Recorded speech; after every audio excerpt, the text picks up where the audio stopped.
Et si ton chat attendait depuis toujours que tu fasses une chose précise, sans que tu ne t'en rendes jamais compte? Beaucoup de propriétaires sont persuadés de bien connaître leur chat. Pourtant, il existe toute une série de besoins silencieux que les chats ressentent profondément et dont on parle très peu. Et le plus troublant dans tout ça, ce ne sont pas des choses compliquées. Au contraire, elles sont d'une simplicité presque frustrante. Mais si tu continues à passer à côté, comme la plupart des gens, ton chat finit par arrêter d'essayer de communiquer. Voici la première chose qu'il attend. 1. Lui offrir un espace en hauteur. Tu as déjà vu ton chat grimper sur un meuble ou sur le frigo et tu l'as fait descendre aussitôt? C'est une réaction très courante. Mais en réalité, à ce moment-là, ton chat ne faisait rien de mal. Il suivait simplement son instinct. Les chats ont un besoin naturel de prendre de la hauteur. Dans leur monde, être en hauteur, c'est être en sécurité. C'est avoir une vue d'ensemble. C'est contrôler son environnement. Ce n'est pas un confort, c'est une nécessité. Pose-toi une question. Quand ton chat est inquiet, où va-t-il? Sous un lit? Derrière un meuble? S'il se cache au sol, c'est probablement parce qu'il n'a jamais eu d'endroit en hauteur pour se sentir en sécurité. Une simple étagère murale, un arbre à chat placé près d'une fenêtre, ou même un espace dégagé en haut d'un meuble avec un plaid, peuvent complètement transformer son comportement. Et ce que beaucoup ignorent, c'est que la position qu'il choisit en dit long sur son état d'esprit. Un chat qui dort au sol, exposé dans une pièce de passage, n'est pas forcément détendu. Il compense. Il s'adapte à un environnement qui ne lui convient pas vraiment. Un chat qui se sent en sécurité en hauteur arrête de se cacher. Il observe. Et ce passage de la fuite à l'observation marque un vrai changement dans son bien-être. 2. Ne plus le caresser sans invitation. Tu tends parfois la main pour caresser ton chat. Et il recule ou s'éloigne? Tu n'y fais peut-être pas attention. Mais il vient de t'envoyer un signal clair. Chaque contact imposé, même léger, peut entamer la confiance qu'il te porte. Imagine ça comme un compte invisible. À chaque geste non sollicité, tu retires un peu de crédit. Sur le moment, ça ne semble pas grave. Mais répéter encore et encore, cela finit par créer une distance. Les chats ont besoin de choisir eux-mêmes quand ils veulent de l'affection. Une étude de l'université de Lincoln montre que les chats qui contrôlent les interactions développent un lien plus fort avec leur humain. Alors, à quoi ressemble une demande? Un coup de tête contre ta main, une approche avec la queue levée, un chat qui vient se poser sur toi. Tout le reste, c'est une initiative de ta part. Il y a aussi des zones à respecter. La nuque, les joues, la base des oreilles, souvent bien acceptées. Le ventre, la queue, le bas du dos près de la queue, zones à risque, même chez un chat en confiance. Quand il se retourne brusquement ou que sa queue se met à fouetter, c'est un avertissement, pas une mauvaise humeur, un message. Le plus difficile?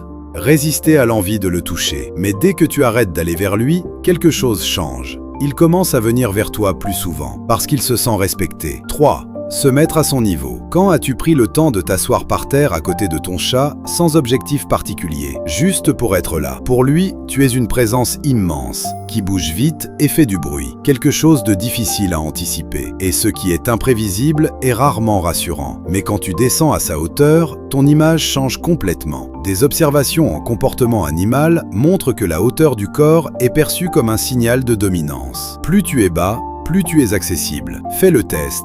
Assieds-toi à quelques mètres de ton chat sans le regarder fixement, sans tendre la main. Souvent, il va réagir rapidement, soit en s'approchant, soit en se détendant davantage. Pour les chats timides ou anxieux, c'est particulièrement efficace. Quelques minutes suffisent parfois à créer un vrai apaisement. Et si tu veux aller encore plus loin avec un chat méfiant, allonge-toi carrément au sol. Regarde ailleurs ou ferme les yeux. Respire calmement. Beaucoup de propriétaires ont vécu ça. Le chat qui ne s'approchait jamais, qui décide de venir renifler, puis de s'allonger à côté. Pas parce qu'il a changé, mais parce que toi, tu as changé quelque chose. 4.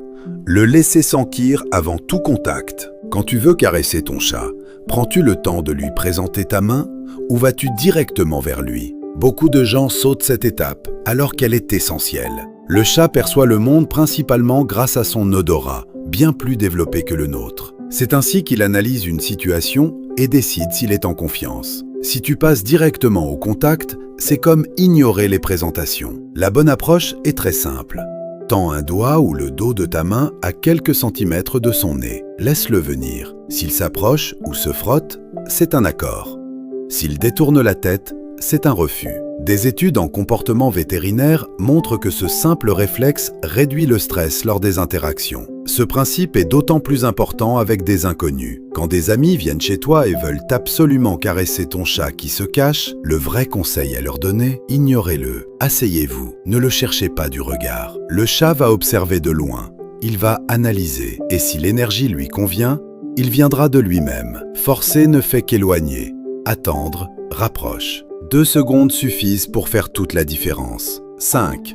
Installer une routine stable. As-tu remarqué que ton chat anticipe certains moments de la journée, comme l'heure du repas? Ce n'est pas un hasard. Les chats ne se repèrent pas dans le temps comme nous. Ils fonctionnent avec des habitudes. Quand les repas, les moments de jeu ou les temps calmes arrivent à des moments réguliers, ton chat construit une structure rassurante. Et cette stabilité est essentielle pour lui. Une étude en médecine féline montre que les environnements imprévisibles sont une source majeure de stress. Il ne s'agit pas d'être rigide, mais cohérent sur certains repères. Nourrir à peu près à la même heure, garder un moment de jeu, conserver certaines habitudes du soir. Et si tu veux être vraiment précis sur les horaires de repas, une gamelle automatique peut être une excellente solution. Elle distribue la nourriture à heure fixe, tous les jours, même quand tu n'es pas là. C'est probablement le moyen le plus simple de cadrer parfaitement le rythme alimentaire de ton chat. Si ça t'intéresse, j'ai mis le lien d'une gamelle automatique directement dans la bio de cette vidéo. Ce que beaucoup de propriétaires ne réalisent pas,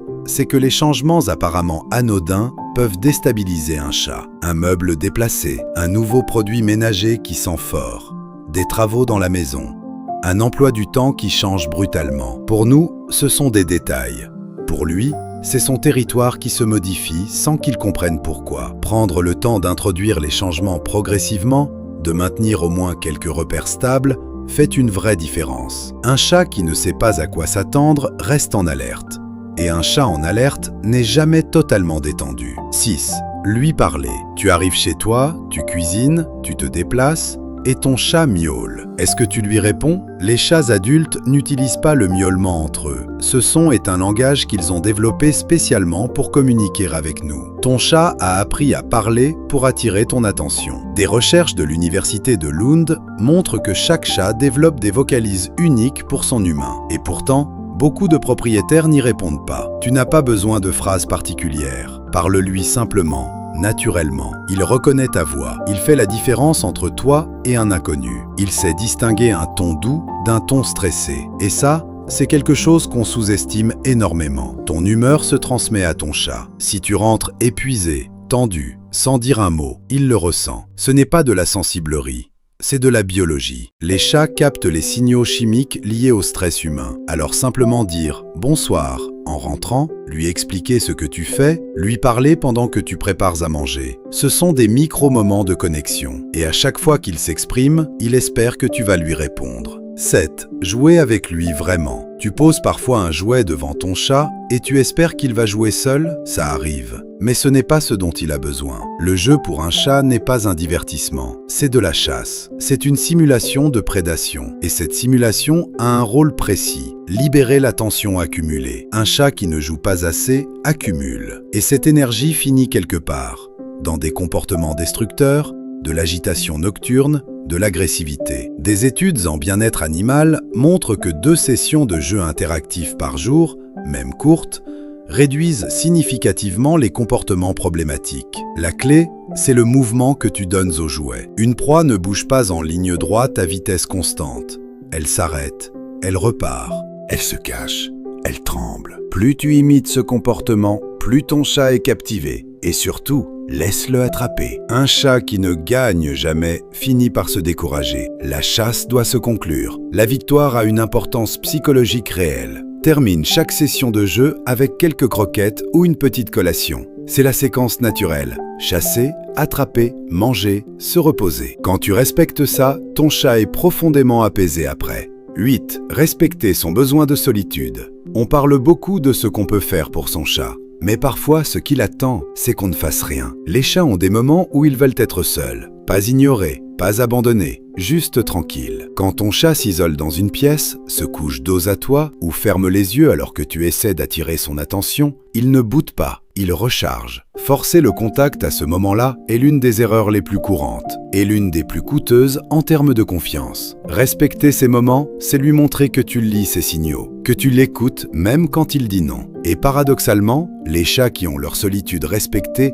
sont ceux qui reviennent le plus spontanément vers leur humain, parce qu'ils savent qu'ils peuvent partir sans que ça vire à un bras de fer. 9. Lui permettre d'explorer en sécurité. Un chat confiné dans un appartement sans stimulation s'ennuie. Oui, les chats peuvent s'ennuyer profondément. Et l'ennui chronique a des conséquences réelles. Suralimentation, léchage excessif, agressivité, apathie. Tu n'as pas besoin d'un grand espace, tu as besoin d'un espace riche. Quelques idées simples. Une fenêtre accessible avec vue sur l'extérieur, des cachettes à différents niveaux, des jouets qui changent régulièrement, même si c'est le même jouet mis de côté 2 semaines puis réintroduit. Des surfaces de grattage à des endroits stratégiques. Et si tu peux, du temps à l'extérieur sécurisé. Un balcon aménagé, une laisse pour les chats qui l'acceptent, un enclos jardin. Ce n'est pas du luxe, c'est répondre à un besoin d'exploration qui est câblé dans sa biologie depuis des millénaires. Un chat qui explore est un chat qui dort bien, mange bien et interagit mieux.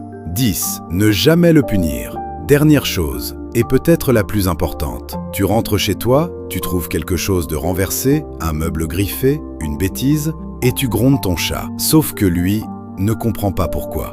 Le chat ne fait pas le lien entre ton comportement actuel et quelque chose qu'il a fait il y a 20 minutes. Il voit juste « tu es en colère ». Il ne sait pas pourquoi, et ça l'angoisse. Des études en psychologie animale confirment que la punition différée ne modifie pas le comportement du chat. Elle crée uniquement de la peur et de la méfiance. Même dans l'instant, punir physiquement un chat est contre-productif. Il n'associe pas la douleur à l'acte. Il l'associe à toi. La seule chose qui fonctionne vraiment, comprendre pourquoi il fait ce qu'il fait. Griffe les meubles, il a besoin d'un griffoir adapté, placé là où il passe. Renverse les objets, il s'ennuie ou cherche ton attention. Fait ses besoins hors de la litière, souvent un signal de stress ou un problème médical. Chaque comportement dit quelque chose. La question n'est pas « comment je le punis ?» La question est « qu'est-ce qu'il essaie de me dire ?» Ton chat n'a pas besoin de grand-chose, pas de gadgets coûteux, pas de performances particulières. Il a besoin d'être compris. Et maintenant que tu connais ces 10 choses, tu n'as plus aucune excuse pour passer à côté. Pense à t'abonner pour en découvrir davantage sur ton chat.